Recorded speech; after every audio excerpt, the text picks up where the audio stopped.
Hey race fans, it's Alana here from Real Racing 3 Team and the EA Fire Monkey Studio, and I'm here for another episode of Behind the Remix. With me today, I've got Ryan Kurt, who is the original producer of our soundtrack. Hey Ryan, how you going today? Yeah, good. Yourself? Good, thank you. Thanks for joining me. No worries. Well, it's been a year since we last spoke to you. You spoke to Sean back a year ago on another episode. And I wanted to see, what have you been up to a year on since the soundtrack release first came out? Well, I actually moved to Melbourne from Amsterdam, so I'm back in the same city as you guys. Yep. And yeah, so I moved here for a job I work in post-production for advertising and audio. And on the music front, I've still been working on I'm in a duo called Odasan, and we've released a couple of singles since then. We had one out on Tiesto's label, Musical Freedom, and working on some remixes, and I do a bit of production for different artists and bands as well. So just been ticking away on a few different music fronts. Yeah, keeping yourself busy, especially being in Melbourne. We're in some of the worst lockdowns, like strictest lockdowns in the world. It is a great time to move to Melbourne, I gotta say. Oh, you are so lucky. I'm sure you've been loving all the Uber Eats from the restaurants everywhere. Yeah. Yeah, it's been hard, but it's good to know that music is still going on in the background in your life and still taking on, a lot of your time, which is great. Yeah, like for me, music has been kind of the savior of lockdown because it's something that I can always just jump into and escape and go down that rabbit hole anytime I want to. And you know, it's not just staring at a blank box in front of you. It's something that you can get into. It can give you back. I can collaborate with people.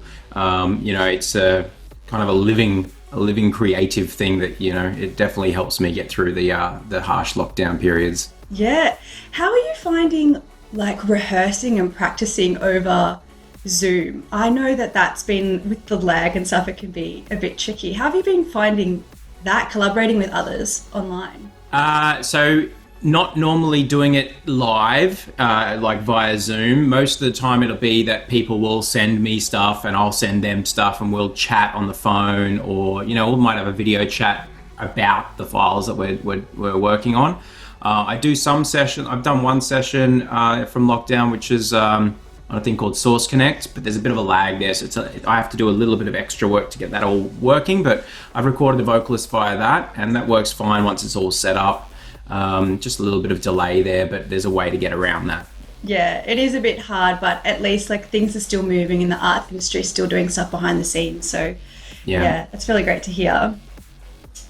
You probably know as well, with your soundtrack, this year we've been working with some artists from Dim Mak Records. Yeah. And yeah, they've been awesome. We've had some really talented artists, Corrupt UK, Ricky and Sippy. They're all from different countries, and they've all got different music backgrounds and genres that they're very big in. So wanted to hear, what are your thoughts on their remix? What are you loving about them? Yeah, they were great. They're all different in their own ways, but I guess each one of them brings like quite a bit of energy, which is really great and works well for the game. All really like sharp and snappy productions, so I really like that. And I think that works perfectly again for the game, just to give like some energy, keep things rolling. In particular, I was really liking the like exaggerated trance vibes from Sippy's remix before the drops. Sort of a lot of throwing back to like some trance vibes there for me, which I really enjoyed. But yeah, overall they were just really good energy and bringing a different take on the songs after having written them a year or two ago. So it's nice to hear a reimagination of them. Yeah, it's very cool. Well, we still love your original soundtrack, and so do the players. It's had heaps of hype, and we know that when your soundtrack first released last year, a lot of the players were really positive and loving the new sound that you brought to it. So yeah, big congrats on that. Awesome, thank you. Yeah. Now, we discussed lockdown and what you've been doing music-wise, and it's been great that you've taken the time to keep up with your passion. But what else have you been doing? What's your sneaky little guilty pleasures? Have you been playing games, or have you got a TV series that you've been watching? So like I was watching a lot of different TV series. I was obsessed with the Last Dance, the Michael Jordan doco when that came out. Just couldn't get enough of that. each week, releasing 2 episodes a week. It was like addiction. It was like, no, another one. Now I got to wait till the next week. A few weeks ago, I got Oculus Quest. So I've been playing table tennis with my close friend in London, nice. Which is great. You know, it's just crazy technology. We get online, it's his late night, my early morning. And I mean, I've played table tennis since I was a kid, and it feels as real as it gets for me, beyond actually being on a table. So I've loved that. And then, you know, I also had a few months of being pretty lazy on, you know, in terms of the exercise front. Just like, I'm in lockdown. When we come out of lockdown, I'll get back into my normal routine. So I kind of snapped out of that about a month or 2 ago and being focused on, you know, every morning getting into a routine of not turning on the news, putting some music on and doing some exercises and getting the brain ready for a day of full-time work, which has been great. Definitely a noticeable difference when you start working some more healthier habits into your days. Yeah, that's really good. I know, fitness has been a big thing. I think like out of lockdown, it's a 50-50. Either everyone's going to come out super, super fit, or everyone's going to be like, you know, eating a little bit more. I think I'm just going to get back to before pre-lockdown. That's good. Because I was like, I went sort of added a couple of COVID kilos and knocked them off again. Yeah. And so I think I'll be coming back in a reasonable state by the time. Whenever that does happen, maybe next year. Hoping for a summer bod in January. If we can get to the beach. I'm hoping for a chance to use that, in summer. For sure. Well, like you said, you're also part of an electronic duo called Otosan. How do you think, yes, I'm going to talk about the pandemic, how do you think this pandemic is going to affect like the recording side of music and also the live performing side of music in the future?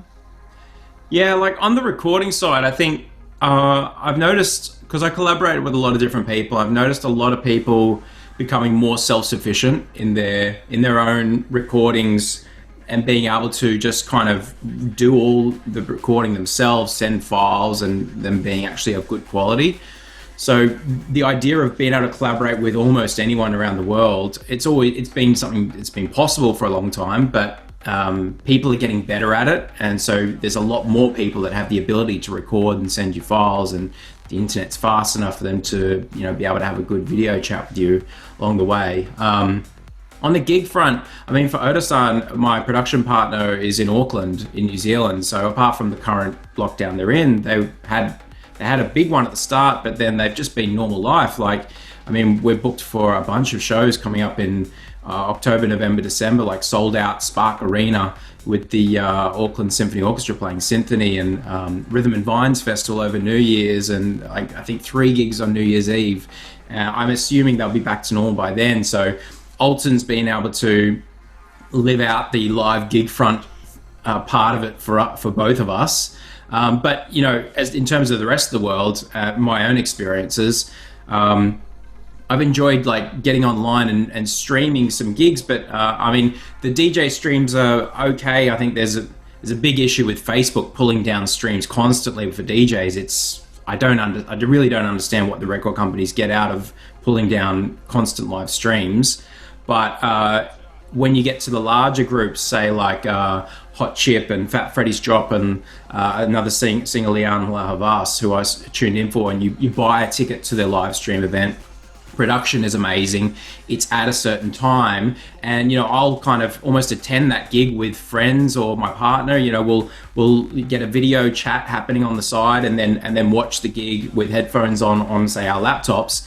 And we can both say comment about the tracks and like, oh, I really love this song. Oh, look at that person, you know. And it's kind of, with Fat Freddy's Drop, I was at my work studios before we went into level 4, and I was there with a friend, and we cranked the music up. We had the big screen television on, and we had a couple of beers, and, you know, it was kind of like this. It's kind of as close as we can get, and I'm enjoying this. You know, it doesn't feel like I'm so far removed. Like, this actually feels like a bit of an event for me. You know, tune in at a certain time. And I guess for bands, the idea that their audience is exponential at that point, you know, like at a live venue, you can only sell out however many seats you have. But if you're managing to get a really good live streaming gig that people are buying tickets for, that's worldwide. So I don't know. I think there'll be a bit more of that coming into things even once we get back to returning to live venues.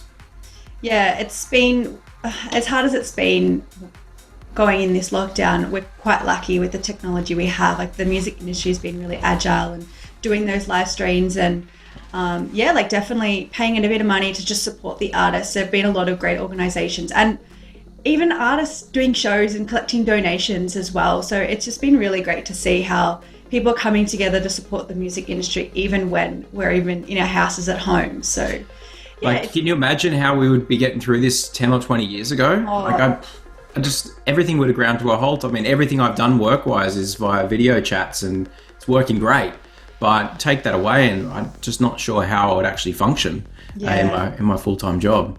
Yeah, it's hard, but we're very lucky at the same time. But look, I'm like you, I'm super keen to go back to some live gigs. Like, it's lovely on the screen and it's great, but you miss that energy on the being 100%. On the floor. Yeah. And I can imagine like on stage and being there as well. That energy is just... Yeah, it's something you can't really replace, and something I haven't been able to feel in quite a while. But yeah, it's definitely something I'm looking forward to next chance we get. Yeah, hopefully next year, fingers crossed. Yeah, fingers crossed. So I'm going to move on to our last question, and perhaps one of the most important ones with our fans, our race fans. I wanted to know, what was your first car that you drove or that you owned? And if you could have any car in the world, money's not an option. You don't have to drive it. It could just sit in your garage and look pretty. What car would you own? So my first car, I'm a little bit older, so my first car was a Holden VN Commodore station wagon. I was a drummer, so I had to be able to transport the drum kit around. And very soon after buying that car, I was in my school holidays working at a fiberglass factory. So I molded up the body kit for it and did all of that. And I was looking very cool with my rock stickers on the window. Incubus and Deftones, I think, were the bands that I was obsessed with at the time. That was my first car. And in terms of car I would like to own, I'm not a huge car person, to be honest. I haven't owned a car in a long time, but I do love all things space and tech. So I mean, I lean towards the Tesla. And I was just watching a video last evening where the Model S was beating a Lamborghini in a lot of speed tests. So I figure if it can beat a Lamborghini, then hey, that'll do me. It's good enough for you, right? If you can that'll do. Yeah. People won't be able to hear me coming either. I'll just be sneaking up all around the streets. Yeah. I love it. Well, it's been an absolute pleasure chatting with you today, Ryan. Thank you for coming and joining me and chatting with me today.